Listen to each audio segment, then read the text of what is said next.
بسم اللہ الرحمن الرحیم۔ السلام علیکم۔ پارہ 18 سورہ نور، رکوع نمبر 8۔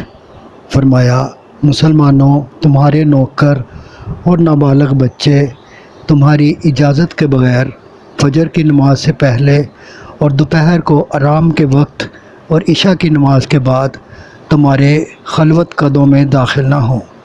یہ وہ اوقات ہیں کہ تم اپنے زائد کپڑے اتار کر رکھ دیتے ہو۔ فرمایا، ان اوقات کے علاوہ نابالغ بچے بغیر اجازت گھر میں آ جا سکتے ہیں، لیکن جب وہ بالغ ہو جائیں تو ان کا حکم مردوں کا سا ہے۔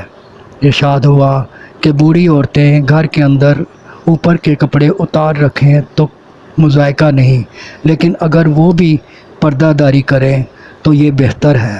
فرمایا، اندھے، لنگڑے اور بیمار پر بلکہ خود تم پر کوئی پابندی نہیں کہ کھانا گھر سے یا باپ دادا کے ہاں سے، قرابت داروں کے گھروں سے کھاؤ یا دوستوں کے ہاں سے، نہ یہ پابندی ہے کہ علیحدہ علیحدہ یا سب مل کر کھاؤ، مگر یہ پابندی ہے کہ دوسرے کے گھر میں داخل ہو تو السلام علیکم ورحمۃ اللہ کہو۔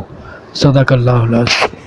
آپ سے گزارش ہے کہ چینل کو سبسکرائب کر دیں اور گھنٹی کے بٹن کو دبا دیں۔ دعا ہے کہ اللہ تعالیٰ آپ کو صحت و تندرستی والی زندگی عطا فرمائے۔